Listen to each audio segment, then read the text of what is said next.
नमस्कार किसान साथियों आज की वीडियो में हम बात करेंगे जब हमारी धान की फसल 20 दिन से लेके और 40 दिन के आसपास की होती है तो हमें क्या करना चाहिए, कौन कौन से आवश्यक कार्य इस बीच में करने चाहिए, कौन कौन सी खादों का इस्तेमाल हमें इस अवस्था में करना चाहिए ताकि हमें ज़्यादा उत्पादन मिल सके, अपनी फसल में ज़्यादा कल्ले देखने को मिल सकें। तो एकदम कंप्लीट जानकारी आपको देने वाले हैं। ज़्यादा पैदावार पाने के लिए किन किन चीज़ों का इस्तेमाल करना है, क्या सावधानियाँ बरतनी चाहिए, क्या गलतियाँ नहीं करनी चाहिए, तो पूरा वीडियो आप ज़रूर देखिएगा। तो सबसे पहले जानते हैं यानी 20 दिन से लेके और 30 दिन के बीच में हमें क्या क्या करना चाहिए, क्या क्या आवश्यक कार्य करने चाहिए। तो इस समय अगर आपने नाइट्रोजन की पूर्ति अभी नहीं की है तो पहला काम है यूरिया का इस्तेमाल करिए। यूरिया धान के फसल में हम 3 बार इस्तेमाल करते हैं, तो दूसरी यूरिया हमें इस समय डालना होता है। लगभग 30 से 40 किलो पर एकड़ के हिसाब से दूसरी यूरिया खाद का इस्तेमाल करिए। इस यूरिया के अलावा कुछ दूसरी चीज़ों का भी प्रयोग करना है। तो सबसे पहले यूरिया के बारे में ही जानते हैं। 30-40 किलो यूरिया आपको एक तो 20 दिन से लेकर 30 दिन पे डालना है। अगर कोई वैरायटी बहुत जल्दी तैयार होती है तो 20 दिन पे, कोई मध्यम अवधि की वैरायटी है तो 25 दिन पे, और कोई देर से तैयार होने वाली अगर धान की वैरायटी है तो उसमें यूरिया 30 दिन तक आपको प्रयोग करना है। तो पहली चीज़ तो आपको यूरिया डालना है। यूरिया इसके बाद भी आपको डालना है। अंतिम यूरिया 40 से 50 दिन के आसपास डालना होता है, वो भी 30 से लेकर 40 किलो के आसपास तक प्रयोग करना होता है। तो पहली चीज़ हो गई यूरिया। इसके अलावा आप कई बार क्या करते हैं कि हम रोपाई के समय कुछ गलतियां करते हैं। फास्फोरस अगर आपने कम डाला हुआ है या फास्फोरस की कमी दिखे, या आपने जैसे फास्फोरस के रूप में हम अक्सर डीएपी का इस्तेमाल करते हैं जिसमें 46% होता है फास्फोरस, या कोई एनपीके डालते हैं जैसे एनपीके 12-32-16 में 32% फास्फोरस, या सिंगल सुपर फास्फेट डालते हैं। तो अगर आपने धान की रोपाई करते समय फास्फोरस की कम मात्रा का इस्तेमाल किया है, चाहे आपने डीएपी कम डाला है या नहीं डाला है, तो ऐसी कंडीशन में आपको क्या करना चाहिए आज हम यही बताएंगे कि तो कम मात्रा में डाला है या फास्फोरस की कमी दिखे तो कैसे पूर्ति करें। क्योंकि अभी अगर आप डीएपी का इस्तेमाल करेंगे वो काम नहीं करेगा, अगर आप सिंगल सुपर फास्फेट डालेंगे वो काम नहीं करेगा, अगर आप कोई एनपीके डालेंगे तो वो भी काम नहीं करेगा। तो आपको क्या करना है कि आपको ना तो डीएपी डालना है, ना ही कोई दूसरी दानेदार खाद का इस्तेमाल करना है। फास्फोरस की पूर्ति आप स्प्रे विधि से करिए। तो कुछ आप चीज़ों का इस्तेमाल कर सकते हैं। आप नैनो डीएपी का इस्तेमाल करिए, इसके द्वारा भी आप फास्फोरस की पूर्ति किसान साथियों कर पाएंगे। इस नैनो डीएपी में 8% नाइट्रोजन और 16% फास्फोरस की मात्रा होती है, और ये काफ़ी बढ़िया काम करता है। और कैसे आपको डालना है इसका इस्तेमाल, अगर आपने ना डाला हो तो इसका इस्तेमाल आप 2 ml से लेके 4 ml पर लीटर पानी में आपको घोल के इसका आपको स्प्रे विधि से प्रयोग करना है।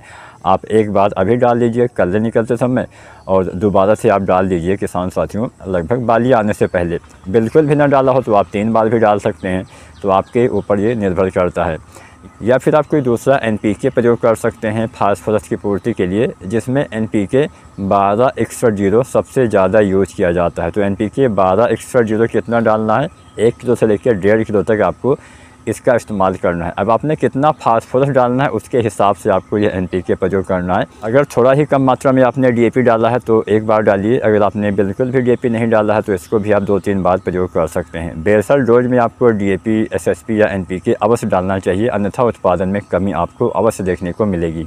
तो अगर आपने फास्फोरस की पूरी मात्रा डाली हुई है तो यहाँ पे नैनो डीएपी या फिर आपको एनपीके 12-61-0 डालने की आवश्यकता नहीं है। आपको तब डालना है जब आपने कम मात्रा में डाला हुआ है या ना डाला हुआ है तो आप डालिए। अब बात करते हैं पोटास। ऐसे ही अगर आपने पोटास भी नहीं डाला हुआ है तो इस समय पोटास डाल के भी आप पूर्ति कर सकते हैं। लगभग आप 20-25 किलो पोटास का प्रयोग आप कर सकते हैं। वैसे पोटास का इस्तेमाल 2 बार करना होता है, एक बार रोपाई के समय, दूसरी बार आप 40-50 दिन पे डालिए। 25 किलो से लेकर 40 किलो एमओपी पोटास 60% वाला आपको डालना है। 25 से 30 किलो जल्दी तैयार होने वाली वैरायटी में, 30 से 35 किलो एक मध्यम अवधि की वैरायटी में, और 35 से 40 किलो एक देर से तैयार होने वाली वैरायटी में आपको एमओपी पोटास 60% वाला डालना होता है। आधी मात्रा रोपाई के समय, आधी मात्रा 40-50 दिन पे। तो पोटास की मात्रा आप लगभग 15 से 20 किलो रोपाई के समय डालिए, या फिर अपने हिसाब से फसल जल्दी तैयार होती है 25 किलो ही डालना है तो 12.5 किलो रोपाई के समय 12.5 किलो आप डालिए लगभग 40-50 दिन पे। या 40 किलो डालने वाले हैं तो 20 किलो रोपाई के समय, 20 किलो 40-50 दिन के आसपास आपको पोटास का इस्तेमाल करना होता है। तो अब हमने यहाँ पे पोटाश के बारे में भी आपको बता दिया। मान लीजिए आपकी धान की फसल 20-25 दिन की हो गई है, आपने बिल्कुल भी पोटाश नहीं डाला है, तो अभी आप क्या करिए, आप 15 किलो पोटाश 20-25 दिन पे डाल दीजिए और 15 या 10 किलो पोटाश आप डाल दीजिए 40 से लगभग आप 50 दिन के बीच में, यानी 50 दिन के अंदर ही डालना है। तो आप पोटाश की या फिर पूरी मात्रा 20-25 किलो पोटाश की आप इस समय डाल सकते हैं। तो पोटाश हो गया। नाइट्रोजन के लिए हमने यूरिया के बारे में आपको बताया, फास्फोरस ना डाला हो तो उसकी पूर्ति आपने कर दिया। तो यानी आपका नाइट्रोजन, फास्फोरस, पोटाश, ये जो 3 मुख्य तत्व होते हैं, इनकी पूर्ति आपने कर दिया। अब कुछ दूसरी चीज़ों के बारे में भी बात करते हैं। जैसे इस बीच में हम जिंक का इस्तेमाल करते हैं, 20 से लेकर 40 दिन के अंदर ही डालना होता है, मतलब अगर हम मिट्टी में डालते हैं तो जब आप यूरिया डालते हैं 20-25 दिन के आसपास या 30 दिन तक, तो उस यूरिया के साथ आपको जिंक सल्फेट का प्रयोग करना है। जिंक सल्फेट 2 तरह से हम इस्तेमाल करते हैं, एक आती है 33% वाली, एक आती है 21% वाली। इसमें जिंक के साथ सल्फ़र की भी कुछ मात्रा होती है और इसका इस्तेमाल करेंगे तो जिंक की कमी अगर रहेगी तो निश्चित ही धान में कल्ले कम आएंगे, उत्पादन में कमी आ सकती है। तो जिंक 33% वाला 5 किलो से लेकर 7 किलो तक, या 21% वाला 8 किलो से लेकर 10 किलो पर एकड़ के हिसाब तक आप इस्तेमाल कर सकते हैं। तो यहाँ पे जिंक के बारे में आपने जाना। अब जिंक के अलावा कुछ दूसरी खादों का भी प्रयोग आप कर सकते हैं, जैसे आप ह्यूमिक एसिड डालिए, इससे आपके पौधे में जड़ों का विकास अच्छे से होगा, कल्ले का फुटाव अच्छे से होगा, पौधे में प्रकाश संश्लेषण अच्छे से होगा, फसल में मिट्टी में कुछ अघुलनशील तत्व है तो दोबारा से पौधे के लिए उपलब्ध हो पाएंगे। अघुलनशील तत्व का मतलब आपने कभी फास्फोरस डाला है, कभी इससे पहले जिंक डाली हुई है, कोई भी माइक्रोन्यूट्रिएंट डाला हुआ है, तो अक्सर क्या होता है कि ज़्यादा पीएच वगैरह होने की वजह से वो काम नहीं कर पाते हैं। तो अगर आप ह्यूमिक एसिड का इस्तेमाल करेंगे तो वो तत्व दोबारा से आपके पौधे यूज कर पाएंगे, जिससे आपके पौधे में हरापन, हरियाली, कल्ले का फुटाव, ये सब चीज़ दिखाई दे सकती है।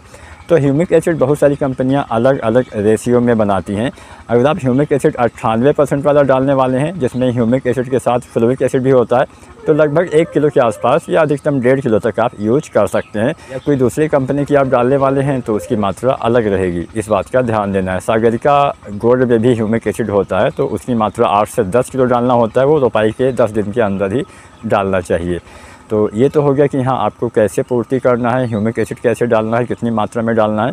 इसके साथ आप सल्फ़र डाल सकते हैं। सल्फ़र 90% वाला 3-4 किलो डालिए। सल्फ़र अगर आपने पहले रोपाई के समय एसएसपी वाली खाद डाली हुई है जिसमें सल्फ़र होता है, यानी सिंगल सुपर फास्फेट डाला हुआ है, तो सल्फ़र मत डालिए, अन्यथा सल्फ़र भी डालना चाहिए। सल्फ़र की कमी से भी 10-15% उत्पादन कम मिल सकता है। सल्फ़र 3-4 किलो 90% वाला डालना है। तो यहाँ पे हमने 4 चीज़ें बताई हैं, यूरिया, जिंक, ह्यूमिक एसिड और सल्फ़र। ये चारों चीज़ें एक साथ मिला के भी आप डाल सकते हैं। 25-30 दिन के या 20 दिन पर अगर आप डालते हैं तो पौधे में अच्छे कल्ले आएंगे, अच्छा फुटाव होगा, हरियाली आएगी, अच्छी ग्रोथ होगी और बढ़िया उत्पादन भी आपको देखने को मिल जाएगा। लास्ट यूरिया और पोटाश के बारे में मैंने आपको बता ही दिया कि लास्ट यूरिया आपको जितना भी डालना है रोपाई के 50 दिन के भीतर ही इस्तेमाल करना है। अगर कोई वैरायटी जल्दी तैयार हो जाती है तो 40 दिन के अंदर ही डाल दीजिए। मध्यम अवधि की वैरायटी है तो 45 दिन देर से तैयार होती है, तो अधिकतम 50 दिन के अंदर सभी यूरिया आपको डाल देना है।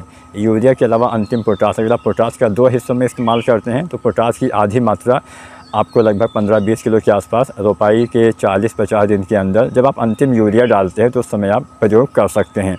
अब कुछ दूसरी चीज़ों के बारे में बात करते हैं किसान साथियों। कई बार ऐसा होता है कि माइक्रोन्यूट्रिएंट्स की कमी की वजह से भी हमारे पौधे का विकास अच्छे से सही से नहीं हो पाता है, तो आप इनकी भी पूर्ति कर सकते हैं। आप सागरिका वगैरह भी डाल सकते हैं। सागरिका दानेदार, जैसा कि मैंने बोला कि रोपाई के 10 दिन के भीतर ही डालना सबसे फ़ायदेमंद होता है। तो आप चाहें तो डाल सकते हैं 20 दिन पे भी, लेकिन आपको खादों का इस्तेमाल इसलिए नहीं करना है कि आपके पास पैसा है आप उसको बर्बाद कर दीजिए। आपको खादों का इस्तेमाल इसलिए करना है ताकि आप जो डालें वो सही से काम करे। सागरिका 10 दिन के अंदर डालेंगे तो सबसे ज़्यादा लाभ मिलेगा। अगर आपकी फसल 10 दिन से ज़्यादा दिन की हो गई है, क्योंकि मेरी वीडियो का टाइटल और थंबनेल भी यही है कि 20 दिन से लेकर 40 दिन तक देखभाल कैसे करें, तो अगर आपकी फसल 20 दिन से ऊपर की हो गई है, आप सागरिका डालना चाहते हैं तो आप सागरिका लिक्विड का इस्तेमाल करिए। सागरिका लिक्विड जो आती है तरल रूप में आती है, इसका स्प्रे विधि से आप प्रयोग कर सकते हैं। ये भी अच्छे से काम करती है। लगभग 250 ml से 500 ml प्रति एकड़ के हिसाब से इसका प्रयोग करना होता है और धान में 2 बार आप डालें तो अच्छा रहेगा। पहली बार कल्ले निकलते समय, दूसरी बार बालियाँ आने से पहले आपको इसका प्रयोग करना है। इससे भी कल्ले का फुटाव अच्छे से होगा और बालियों का विकास बाद में अच्छे से हो पाएगा। तो यहाँ पे अगर आप सागरिका नहीं डालना चाहते हैं तो एक फार्मूला मैं आपको बता देता हूँ, उसमें आप लगभग 5-6 चीज़ों का इस्तेमाल करेंगे, जो मैंने पिछले वीडियो में भी आपको बताया हुआ था। अगर आपने वो वीडियो नहीं देखी है तो यहाँ पे फिर से आप जान सकते हैं, बहुत जल्दी मैं आपको बता देता हूँ। 6 चीज़ें आपको लेनी है। पहली लेनी है जिंक। अगर आप जिंक का स्प्रे करते हैं तो अच्छा काम करता है, तो जिंक सल्फेट आपको लेनी है किसान साथियों, 33% वाली 700 ग्राम। दूसरी चीज़ लेनी है मैग्नीशियम सल्फेट, लगभग 1 किलो। तीसरी चीज़ आपको लेना है फेरस सल्फेट। कितना लेना है? फेरस सल्फेट आपको लेना है आधा किलो। चौथी चीज़ लेनी है मैग्नीज सल्फेट 250 ग्राम। पाँचवीं चीज़ लेनी है बोरोन 20% वाला, लगभग आपको लेना है 100 ग्राम। और छठवीं चीज़ आपको लेनी है दानेदार यूरिया, लगभग 2 किलो के आसपास या 3 किलो तक आप ले सकते हैं। ये 6 चीज़ें आपको घोल के स्प्रे विधि से प्रयोग करना है। पर एकड़ के हिसाब से हमने ये आंकड़े आपको बताए हुए हैं। अगर आप इसका इस्तेमाल करते हैं तो आपके पौधे में अच्छे से विकास होगा, सूक्ष्म तत्वों की पूर्ति भी हो जाएगी, पौधे में अच्छे कल्ले भी आएंगे, अच्छी बढ़वार भी होगी और आपको बढ़िया उत्पादन मिलेगा। इस फार्मूले का इस्तेमाल रोपाई के 20 दिन से लेकर और बाली आने से पहले तक किया जा सकता है। जिस समय डालेंगे उस समय जो प्रोसेस होता है उसमें काफ़ी तेज़ी आएगी। अगर आप कल्ले निकलते समय डालते हैं तो कल्ले अच्छे आएंगे, बढ़वार के समय डालते हैं तो बढ़वार अच्छी होगी, बालियाँ निकलने से पहले डालते हैं तो बालियों के विकास में तेज़ी आएगी। वैसे तो कल्ले निकलते समय डाल लेना मेरे हिसाब से अच्छा रहेगा, तो 25-30 दिन पे इसका भी इस्तेमाल आप कर सकते हैं। इसके अलावा सिंचाई प्रबंधन पे आप ध्यान दीजिए। कल्ले निकलते समय भी अच्छा पानी होना चाहिए, बालियाँ निकलते समय भी पानी भर के रखेंगे तो बढ़िया रहेगा। तो उम्मीद करते हैं 20 दिन से लेकर 40 दिन तक क्या क्या आवश्यक कार्य आपको धान की फसल में करने चाहिए हमने आपको बता दिया है। फिर भी आपके मन में कोई भी सवाल हो तो आप नीचे कमेंट कर सकते हैं।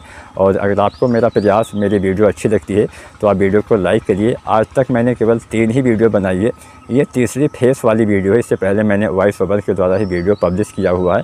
तो कोशिश करते हैं कि आपके साथ ज़्यादा से ज़्यादा हम जुड़ सकें। इसके लिए आप हमसे प्यार बनाए रहिए, आप चैनल को सब्सक्राइब करते रहिए, अपने किसान भाई के साथ वीडियो शेयर भी करिए और वीडियो पसंद आती है तो आप लाइक भी करिए। धन्यवाद।